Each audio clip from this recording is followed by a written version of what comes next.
जय श्री कृष्णा दोस्तों, आप सभी को विश्वकर्मा पूजा की हार्दिक शुभकामनाएं।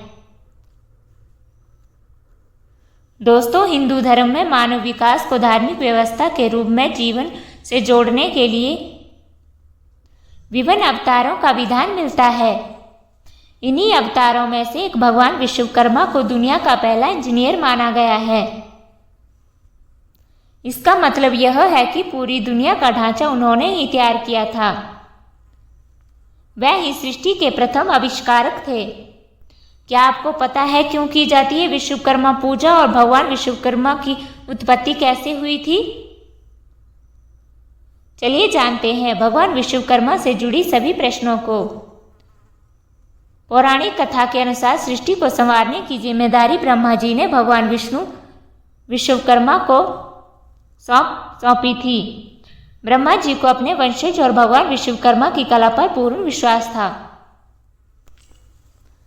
जब ब्रह्मा जी ने सृष्टि का निर्माण किया तो वह एक विशालकाय अंडे के आकार की थी।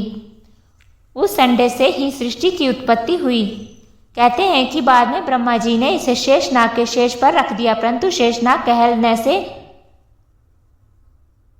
सृष्टि को नुकसान होता था। इस बात से परेशान होकर ब्रह्मा जी ने भगवान विश्वकर्मा से इसका उपाय पूछा। तब भगवान विश्वकर्मा ने मेरु पर्वत को जल में रखवाकर सृष्टि को स्थिर कर दिया।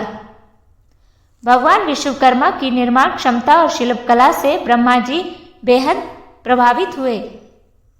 तभी से भगवान विश्वकर्मा को दुनिया का पहला इंजीनियर और वास्तुकार माना जाता है। इसलिए भगवान विश्वकर्मा की पूजा हर छोटी से छोटी दुकानों में भी की जाती है। विष्णु पुराण के पहले अंश में भगवान विश्वकर्मा को देवताओं का देव बड़ी कहा गया है तथा शिल्पा अवतार के रूप में सम्मान योग्य बताया गया है। यही मान्यता अनेक पुराणों में आई है, जबकि शिल्प के ग्रंथों एवं सृष्टिकर्ता भी कहे गए हैं। धर्मशास्त्रों और ग्रंथों में विश्वकर्मा के 5 स्वरूपों और अवतारों का वर्णन है। विराट विश्वकर्मा, धर्मवंशी विश्वकर्मा, अंगिरा वंशी विश्वकर्मा, सुधनवा विश्वकर्मा और भृंगुवंशी विश्वकर्मा। भगवान विश्वकर्मा के सबसे बड़े पुत्र कृषि थे। इनका विवाह अंगिरा कृषि की कन्या कंचना के साथ हुआ था। एक कथा के अनुसार सृष्टि के प्रारंभ में सर्वप्रथम नारायण अर्थात साक्षात भगवान विष्णु सागर में शेषशय्या पर प्रकट हुए।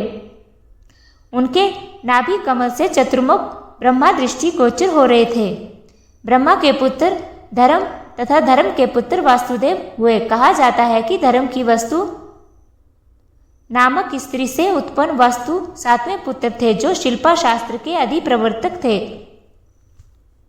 उन्हीं वासुदेव की अंगरसी नामक पत्नी से विश्वकर्मा उत्पन्न हुए। पिता की भांति विश्वकर्मा भी वास्तु कला के अद्वितीय आचार्य बने। भगवान विश्वकर्मा के अनेक रूप बताए गए हैं, जो 2 बाहु वाले, 4 बाहु एवं 10 बाहु वाले तथा 1 मुख, 4 मुख एवं 5 मुख वाले कहलाते हैं। विभिन्न युगों में उनके कुछ वास्तु शिल्प चमत्कार निम्नानुसार है।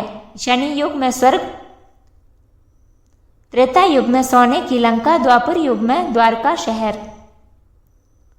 कलयुग में हस्तिनापुर और इंद्रप्रस्थ। भगवान विश्वकर्मा का स्वरूप चित्रों में इस प्रकार वर्णित है कि भगवान विश्वकर्मा सिंहासन पर 4 भुजाओं सहित बैठे हुए हैं। उनके एक हाथ में विश्वकर्मा पुराण और एक हाथ में पुस्तक है। तीसरे हाथ में औजार है, जो भवन निर्माण का प्रतीक है। नीचे झुके हाथ में कमंडल है, जो सृष्टि की रचना की प्रतीक है। पीले वस्त्र धारण किए आभूषण पहने विश्वकर्मा सृजनकर्ता के रूप में चित्रित किए जाते हैं। दोस्तों, हमारी प्रस्तुति आपको कैसी लगी कमेंट में जरूर बताइएगा और चैनल को सब्सक्राइब जरूर कीजिएगा और कमेंट में जय विश्वकर्मा जरूर लिखिएगा। धन्यवाद।